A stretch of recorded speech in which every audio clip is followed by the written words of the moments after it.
Je pensais qu'il n'y avait qu'une seule langue. Pourquoi y en a-t-il quatre?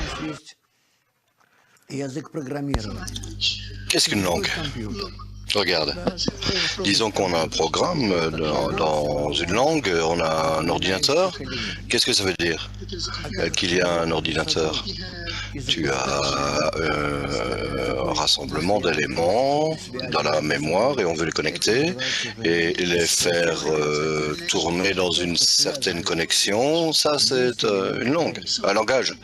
Et donc, un langage ou une langue, c'est ce qui connecte les éléments de la création. C'est à différents niveaux.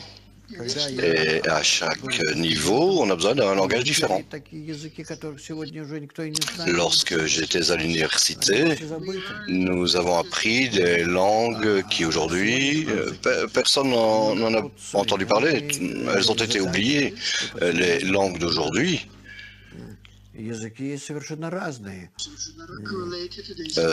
se rapportent aux tâches d'aujourd'hui, aux ordinateurs. Et aujourd'hui, c'est différent. Tu joues aux échecs. Pour jouer aux échecs avec un ordinateur, tu as un langage. Pour faire de la recherche scientifique, tu as un autre langage, etc., etc. Une langue décrit une connexion mutuelle des éléments d'un système.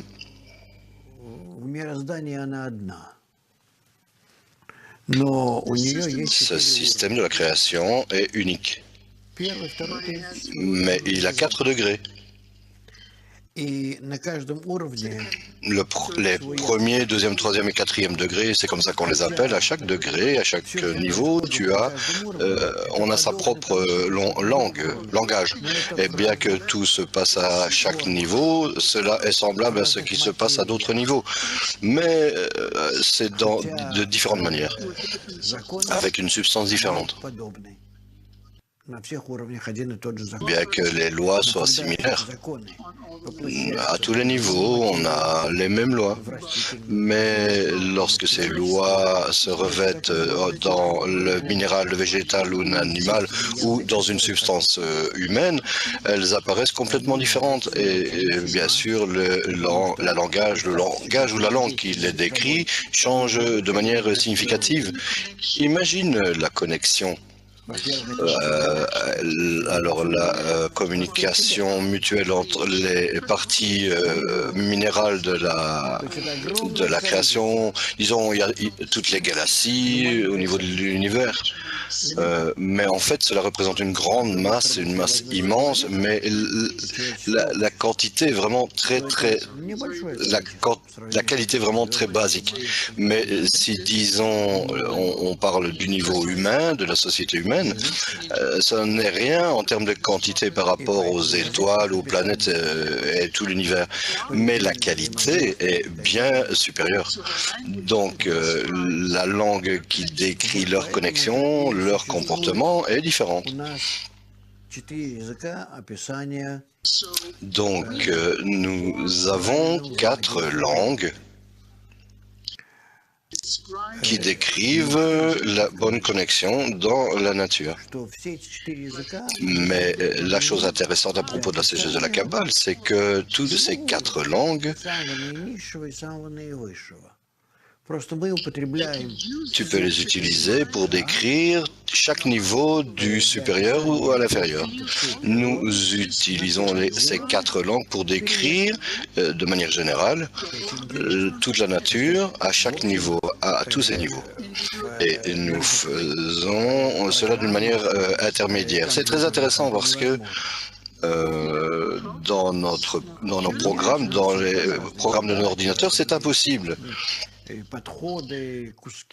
Les langues sont utilisées pour différentes tâches, différents programmes. Et ici, ce n'est pas le cas. Ici, tu peux les mélanger et les kabbalistes décrivent certains systèmes et pour cela, ils utilisent la langue de la Kabbale. Et pour dans d'autres cas, ils utilisent le langage de la Bible. Et il y a également la langue des lois ou la langue de la Torah. orale, la langue des légendes, et alors tu pourrais utiliser tous ces langages complètement librement à partir du moment où tu as envie de décrire le système. Comment pourrais-tu faire cela? Parce que tout le système de la création est créé selon, disons, un enchevêtrement de connexions, tout est enchevêtré et entretissé. Et c'est comme ça qu'on peut décrire chaque élément dans le système. Au niveau humain, le niveau le plus élevé de la sagesse de la Kabbale, et certains, tu peux les décrire à un niveau plus simple. Le langage des lois, etc. Et c'est comme cela que nous travaillons. Mais pour nous, lorsqu'on apprend ce système et qu'on y entre, on commence à le ressentir, peu importe pour nous comment nous l'utilisons. Chaque langue que nous utilisons entre en nous et devient un langage de ressenti. Et si on fait passer une chose à une autre, si nous devons préserver ce système pour faire quelque chose avec lui, alors on utilise des langages, mais entre nous, on n'a pas besoin d'un langage. Ou si je lis quelque chose, peu importe dans quelle langue je lis, parce qu'en moi, tout devient un langage d'émotion.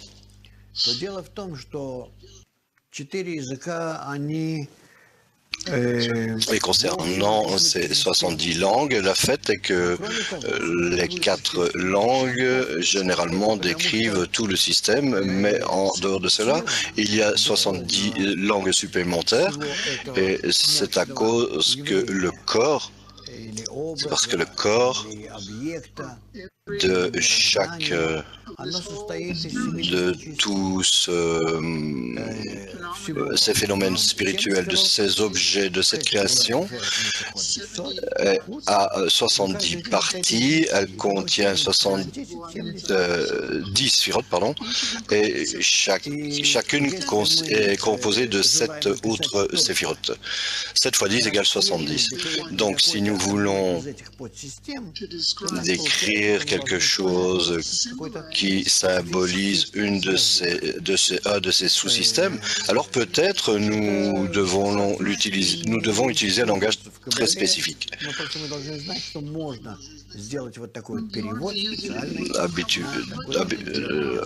Dans la sagesse de la Kabbale, on a besoin de savoir qu'on peut passer à un langage spécifique, un algorithme spécifique qui se rapporte à une partie minuscule. Ce rouage élémentaire du système général.